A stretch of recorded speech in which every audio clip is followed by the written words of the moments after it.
How's it going, LCK sixth grade leaders? Hope you are having a happy Halloween. I'm excited for today. It's a fun day because I get a chance to go out trick-or-treating with my kids and see them all dressed up and excited. And then at the end of the night, I get to raid through their candy stash and pick out all of the Reese's and what are some of my other favorites? Snickers bars and Sour Patch Kids. I get to eat all of their yummy candy. Okay, not all of it, but the ones that wouldn't be good for them anyway. So I think of it as a sacrificial thing. Anyway, I'm excited for that, and I'm also excited for this weekend as we get to celebrate our second weekend with our sixth graders. First off, thank you so much for last weekend. Those of you that helped us with our launch weekend, getting that ministry up and going. It was such a huge breath of fresh air to just kind of boom, just jump into it and get it started. There's going to be bumps and things along the way, but thank you for understanding and buying in and being a part of this. It's really an exploration. It's something that's brand new, and so we're just figuring out along the way. And your feedback is huge. So please continue to share with me what you're experiencing. Share with me what's going on, so that way we can work and tweak and adjust this ministry to best support you, and most importantly, to help these sixth graders find and follow Jesus. That being said, one of the big highlights from this past weekend is that we had a chance. There was 48 kids that attended just at the 9 and the 11 o'clock service, which was incredible. I looked back last year to kind of see an average around this time of year, how many kids were coming from sixth grade, and we have doubled the amount of kids from last year who are regularly attending and serving, or not serving, just attending, and are connected still in the classroom. And that is just incredible. I mean, there's so many variables that go into that, but one of the things that you need to know is that what we're doing is having some kind of impact to where kids are seeing it as more valuable to stay up in the classroom and be connected in community than go downstairs and disconnect and disengage. But at least I shouldn't say disengage. Some of them are engaging downstairs, but most of them aren't. And you are a huge part of why these kids are doing that. And so thank you so much. Seriously, from the bottom of my heart. We can't do this without you, and you are incredible. And you are really what makes these connections and helps these kids find and follow Jesus. What makes this possible. So thank you. Our hope is that these kids will find value in this, and this number will sustain throughout the year, and it should be incredible. So that transitioning on, this week we're going to be covering the second little triangle thing we had last week. We talked about story and identity and who we are, identifying who our story is connected to as members of the Jesus story. We represent our lives in Jesus. Our memory verse is 2 Corinthians 5:17, and that's going to be the verse we use throughout this year to help remind kids this year their lives are a new creation. They have a new purpose, a new identity, and with that new creation comes, like I said, a new story. New actions, which we're going to be focusing on this week, new actions, new boundaries, and then new community, how we live into community. So let me just real quickly highlight what we're going to be talking about this weekend.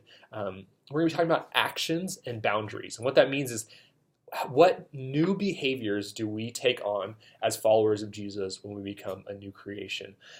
There's so many different things, so many wonderful things. But the reality is that when we become a new creation, our behaviors start to change. We start to long for and desire things that are different than what we desired before. And it's a slow process. Instead of the normal traditional idea of Christians basically having to say no to everything, because that's a very common story that we hear from our culture, is that when you become a Christian, you just have to say no to so many different wonderful things, that we get a chance to tell them a different story.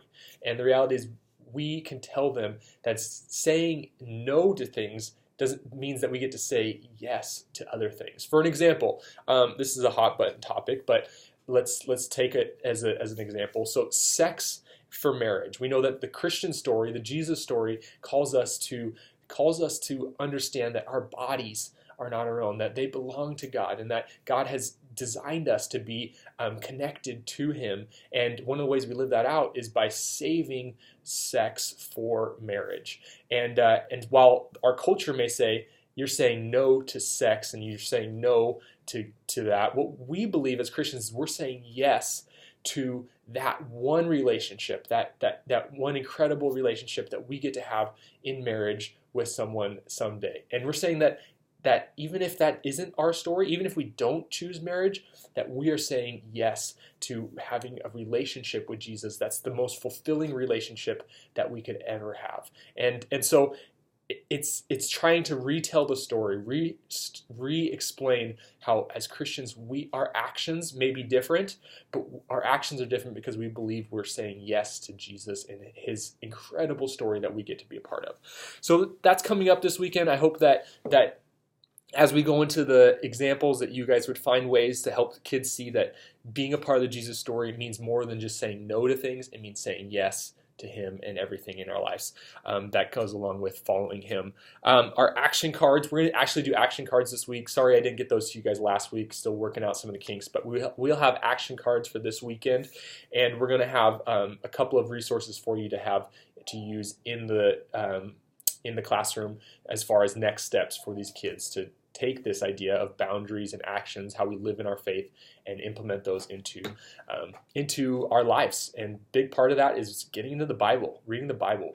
As people that are part of Jesus' story, our actions start to change when we become a part of Jesus' story. We start to seek out learning more about what it means to follow Jesus. And the Bible is the best resource that we have for that.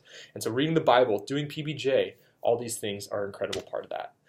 Last thing is that at the end of group, so we're going to try and cut out about 5 minutes towards the end of class to just watch a short video each time to just bring everyone back together, watch a video together that kind of cements what we've been talking about, and then have a snack together and hang out as we transition to the classrooms.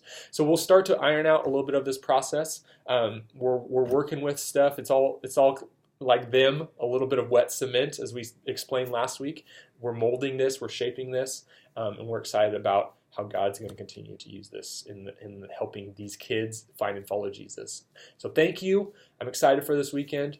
Your feedback is valuable. Let me know what you experienced. Let me know what's going on, and I'm excited for what's next. I'm saying I'm excited a lot.